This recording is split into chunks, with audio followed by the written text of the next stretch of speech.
देखिए भगवान के भजन में लोभ और कंजूसी बिल्कुल मत करो। अरे धन से सेवा नहीं कर सकते हो तो केवल धन से सेवा कर लो। और कितना सुंदर अवसर दिया है भगवान ने, किस लिए दिया है कि जो अवसर आज आपको मिला है ये समय हर किसी को नहीं मिलता। बड़े सौभाग्यशाली हैं आप लोग जो आज इस कथा पंडाल में बैठ करके भगवान के सत्संग को सुन रहे हैं। और केवल जो आप इस संसार की कमाई कर रहे हो पत्नी बच्चों के लिए, और जितनी कमाई करोगे उतनी नहीं होगी महाराज।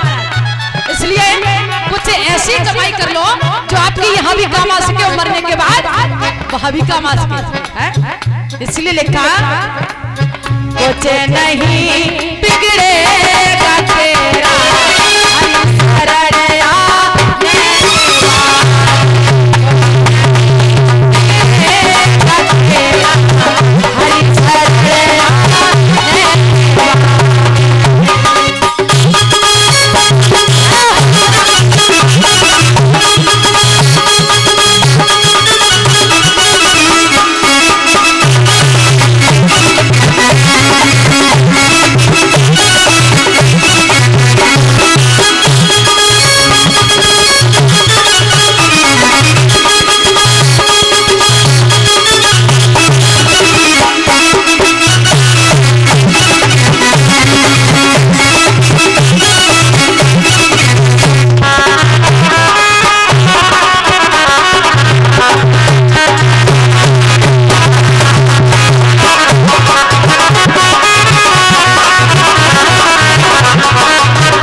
बहुत पड़ती है महाराज।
हेलो हेलो हेलो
तो आइए देखते हैं श्री सूत जी बोले हैं शानदार ऋषि बताया है। अच्छा परिचित महाराज, हमने कथा कहाँ छोड़ी थी? पंडाल में छोड़ी थी। देखो परिचित महाराज, ये तो सभी श्रोता है और हम बीच बीच में कभी भी तुमसे पूछ सकते हैं कि आप कथा सुन रहे हो या नहीं सुन रहे हो, कि घर में नाती लड़कन में सब मन पड़ाओ है? तो बताया है श्री सूत जी बोले हैं शानदार ऋषि, आज एक राज्य के पीछे सभी पांडवों को जब जंगल जंगल में भटका दिया, सभी पांडवों ने जंगल कटवा के एक शीश महल बना के तैयार किया और उस शीश महल में बहुत बड़ी अश्वमेध यज्ञ को रखा, जिस यज्ञ में शामिल होने के लिए दुर्योधन के लिए निमंत्रण भेजा है। दुर्योधन जब उस यज्ञ में शामिल होने के लिए पहुंचा है तो उस दुर्योधन को नहीं मालूम था कि इस शीश महल की विशेषता क्या है। जहां सूखा वहां गीला नजर आ रहा है, जहां दीवार है वहां दरवाजा नजर आ रहा है। दुर्योधन जैसे ही शीश महल में प्रवेश किया, सूखा समझ करके दुर्योधन ने अपने पैर को बढ़ाया तो वहां सूखा तो था नहीं, पैर फिसला और दुर्योधन जमीन पर गिर पड़ा। इस दृश्य को खड़े होकर के द्रौपदी मैया छत पर देख रही थी, ताली मार करके ठट्टा मार करके बड़ी जोर से द्रौपदी मुस्कुराई और कहने लगी बाजी आज दिन तक तो मैं यही सुनती रही कि अंधों के अंधा हुआ करते, लेकिन आज मैंने देख लिया कि वास्तव में अंधों से अंधाई हुआ करते। दुर्योधन ने सुना, दुर्योधन को ऐसा मालूम पड़ा कि हजारों बिच्छुओं ने एक साथ डंक मार दियो। दुर्योधन ने मन ही मन में संकल्प किया, अरे पांचाली आज तूने भरे समाज में मुझे बेइज्जत किया है, तो मैं भी ये संकल्प करता हूँ कि यदि भरे समाज में तुझे नंगन करके अपनी जंगा पर नहीं बैठाला तो हमारा नाम भी दुर्योधन ही है। तो धीरे धीरे भैया समय आया।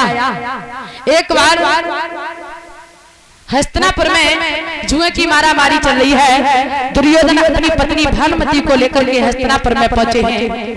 बताया है कि जब आपस में जुआ खेला है तो सबसे पहले सभी पांडवों ने सारा राजपाट रख दिया, सभी पांडव उस राज को भी हार गए।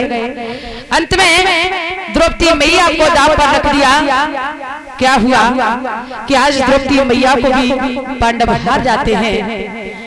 बताया है कि जब द्रौपदी मैया को भी पांडव हार गए, दुर्योधन का कहना पूरा नहीं हुआ, लेकिन भीम ने अपनी गधा को लिया और दुर्योधन की जंगा को तोड़ दिया। अब दुर्योधन शिविर में पड़ा पड़ा चीख रहा है, रो रहा है, चिल्ला रहा है कि कोई ऐसा वीर योद्धा पैदा नहीं हुआ जो हमारी इस टूटी सी टांग का बदला ले लेता। उसी समय अश्वत्थामा पास में पहुंचा और कहने लगा, आप चिंता मत कीजिए, जिसने आपकी जंगा को तोड़ा है मैं उसको जिंदा नहीं छोड़ूंगा, केवल आप आदेश कीजिए मुझे करना क्या है। दुर्योधन कहने लगे, अश्वत्थामा अगर तुम बदला लेना चाहते हो तो जिसने हमारे जांग को तोड़ा है मुझे बस उसी का सर चाहिए, मुझे भीम का सर चाहिए। उसी समय अश्वत्थामा कहने लगा, चिंता मत करो। इधर अश्वत्थामा चला है।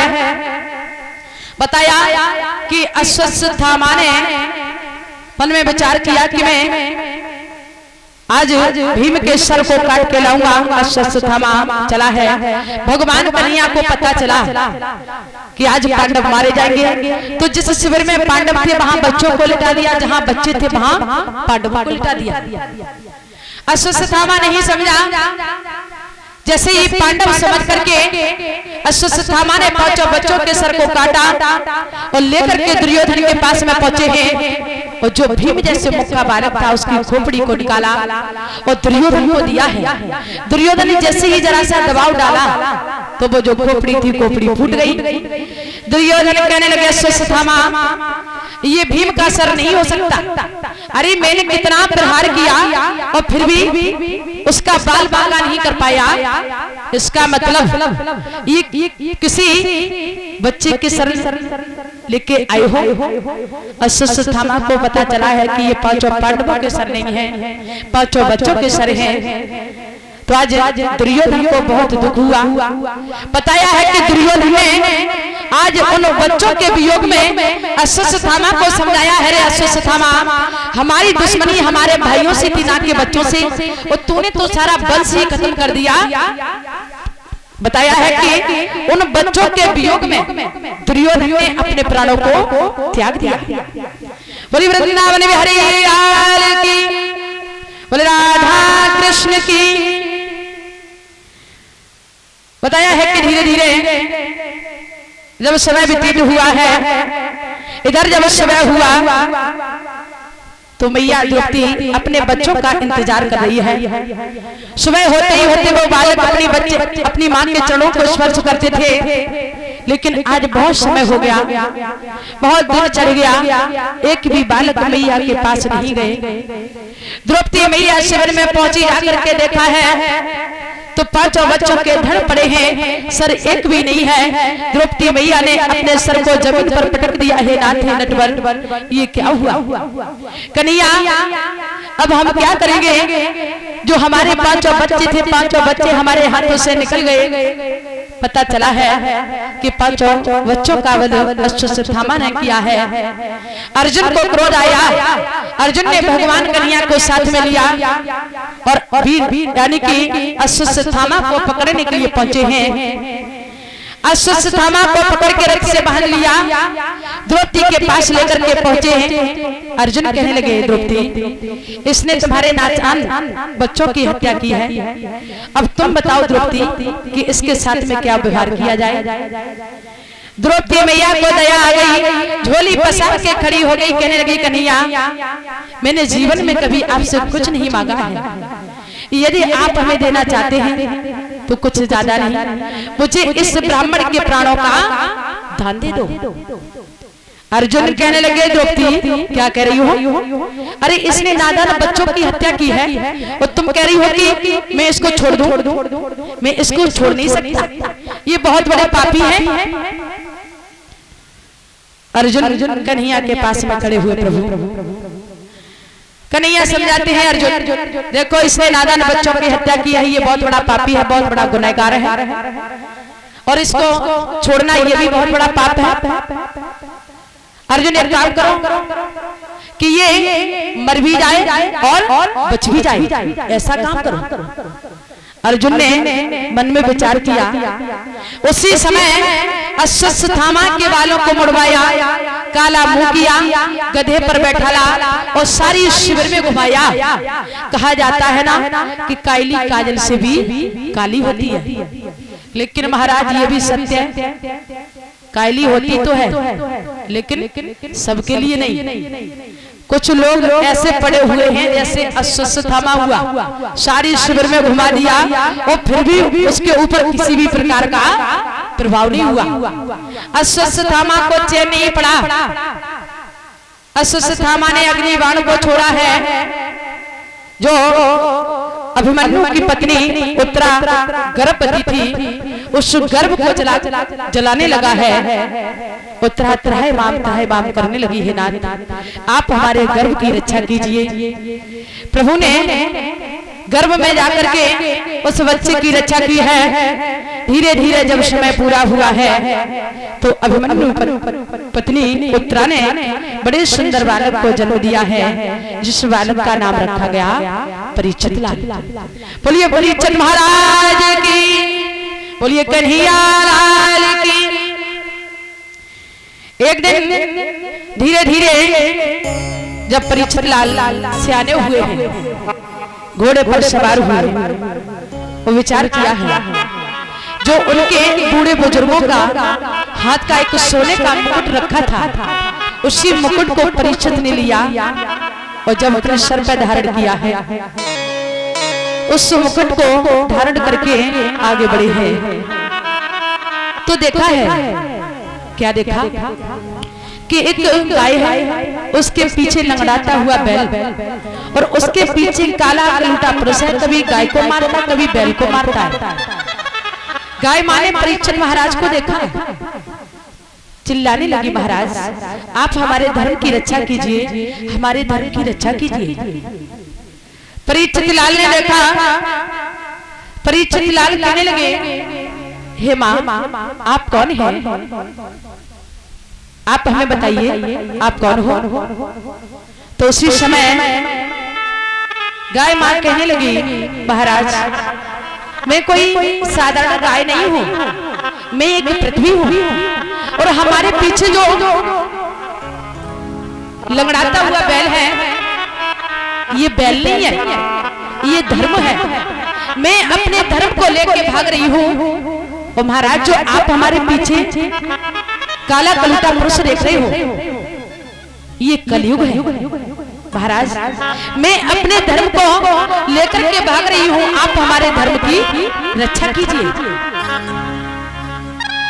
परीक्षित लाल कहने लगे, अरे आप कहना क्या चाहती हो? तो उसी समय गाय माँ बोली है,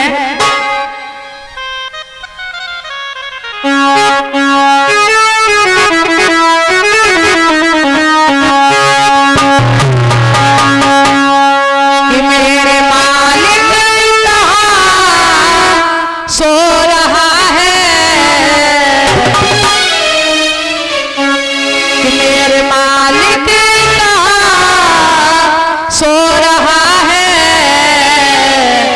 तेरी दुनिया में क्या हो रहा है, तेरी दुनिया में क्या हो रहा है।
जब तक जवानी रही और जेब में पैसा रहा, वो भगवान ने जो सुंदरता दी और जो जवानी दी, तब तक दद्दा की बहुत खातिर होती है महाराज।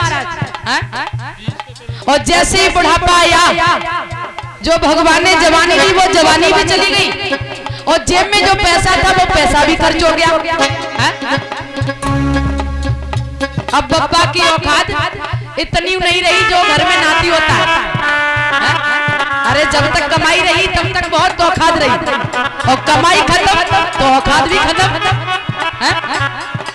तो आजकल क्या हो रहा है?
बोली वृंदावन हरि लाल